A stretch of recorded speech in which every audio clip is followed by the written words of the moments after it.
The recent protests in Kenya have revealed a troubling side of the Kenya police, marked by abductions, molestations, and even murder, causing public distress.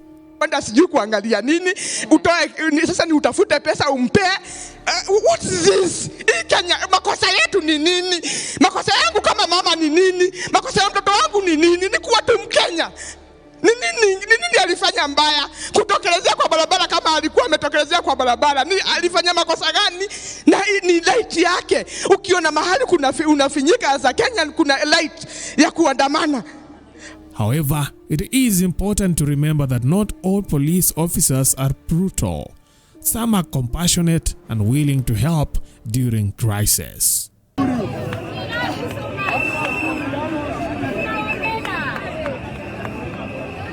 Sawa dana, acha nikunywe kidogo.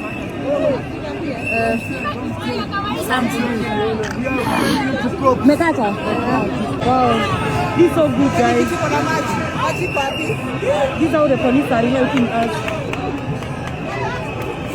But what happens to the rogue police officers often used as guns for hire? In this episode, we will uncover the deadly realities of being a police officer in Kenya, a truth that even the officers themselves dread. Being a police officer in Kenya comes with significant risks, including death. Now, many officers are given heavy tasks but are poorly paid, leading to devastation, depression, and cries for help on social media. Sasa, si hatuwezi kuwa tunateseka. Wengine wanaenda kabla waue ama they commit suicide. Mimi siasani kuua mtu na siwezi commit suicide. Nitaenda nje na nitafanya kazi vizuri sana kama raia wengine. Ni kazi ya polisi, haina boundaries. Kazi ya chama mbaya. Those who voice their concerns publicly often face severe punishment from their superiors, sometimes even losing their jobs for violating the police code of conduct. Mimi wakati nimeangaziwa Citizen nikiwa mwanamke bomba, nikaangaziwa 3 months ago.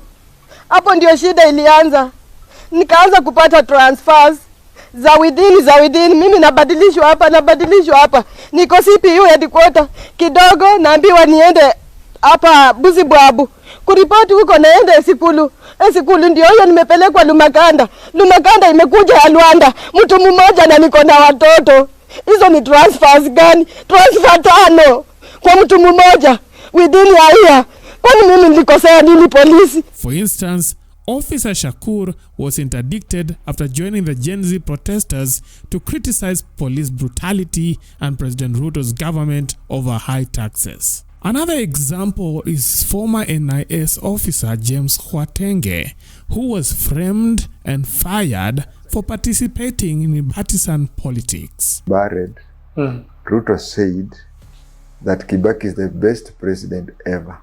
In the presence of his boss could not sack him. But when I said that Kibaki is the best president Kenya will ever have, my boss sacked me. That's life. So in short, alcohol cost you your job? Juu kama ungekuwa umelewa, ungetamka hayo maneno. No. I got drunk a lot of times. But in law, I committed one offense. Actually, in law, I committed one disciplinary offense. I talked partisan politics. But Kabong and Moriasi, they committed 3. And instead of action being taken against them, they were promoted. One thing, you are not supposed to spike anybody's drink. That's a crime. You have to ask for permission. 2, they started political talks. If you check my file, I made sure that the evidence was clear. And I was asking them, because each one came while giving the evidence. You know, disciplinary-wise, it is handled the way it is handled in courts. And I asked them, is there any sign that, first of all, who started the political talks? they say Moriasi started political talks. And is there any sign that if Moriasi would not have started politics, I would not have discussed politics? They say most likely would not have started. So in law, that is an offense called agent provocateur. So first, they spike my drink. 2, they act as agent provocateur. It's covered by law. It was a setup. It was a setup. The Ministry of Justice and Keraito Murungi and Njeru Githai reviewed my case and said that was what in law is called mistrial. And they told Major General Hussein to conduct a fresh hearing with an intention of clearing me. It has never happened. It has never happened. You are just sacked that way? That way. No, nothing. Ulienda tu mkono kavu tu nyumbani. Wacha hivyo, my furniture was... waligawana my furniture when I was just there. Now these stories highlight the dangers of being a police officer in Kenya. One of the most overlooked issues is the fate of officers used by their superiors to handle security matters, often leading to their deaths. Live by the sword, die by the sword aptly describes the fate of officers like the infamous former killer cop Seronei. Despite his efforts to combat crime, Seronei was ambushed and his car sprayed with bullets, but thankfully he survived. Nikitoka wataniua.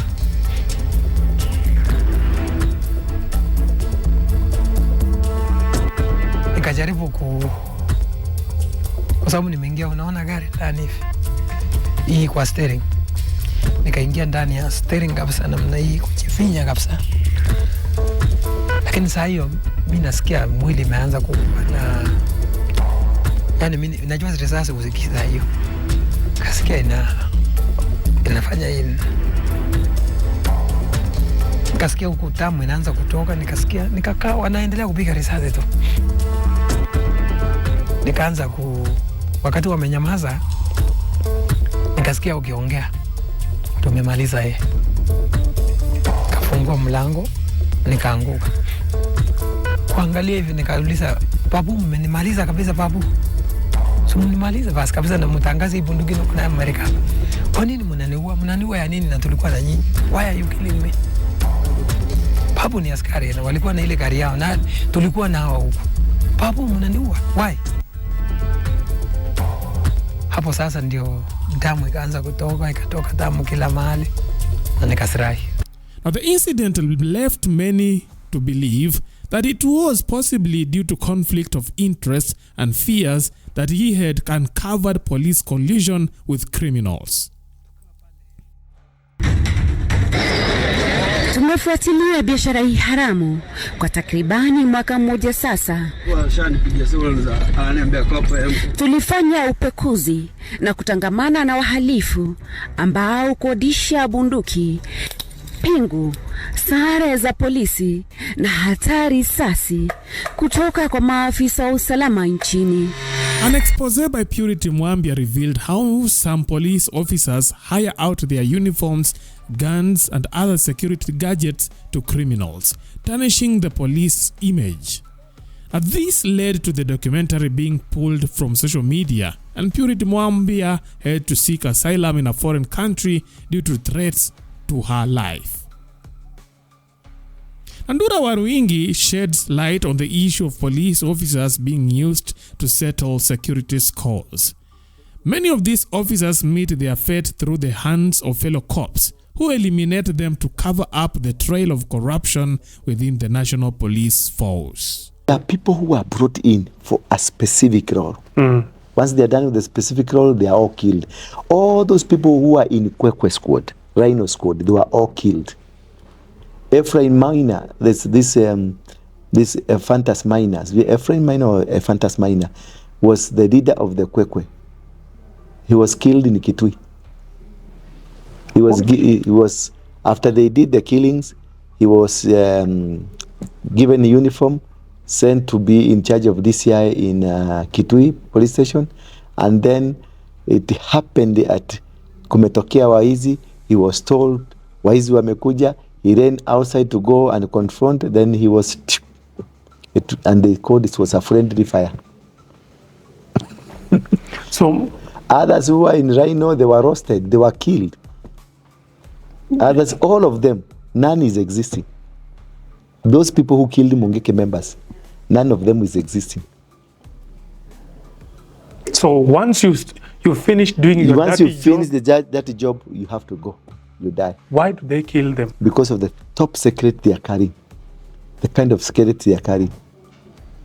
They have killed so and so, they have killed so and so, they have killed, which can be used against the current leadership. So to kill the information now, you create another group to come and kill these people. And you have killed, then again you will also be killed. Yes. That is how the government is. Many governments operates. So eventually, most of these officers, we see them doing the dirty jobs. Yes. They won't live to enjoy the fruits of They won't. They will never. They will die mysteriously. Either a friendly gunshot, they will be involved in accidents, they will be involved in something mysterious will happen to them and they will die. And if you're given a chance to join the National Police Service at the moment, do you have the heart to join this service? Well, as we say, hii kazi si ya kila mtu. If you join the police service, man, it must be a calling. Anyway, what are your thoughts? Leave your thoughts in our comment section. That is it for now. Thanks for watching. Let's meet next time. Bye-bye.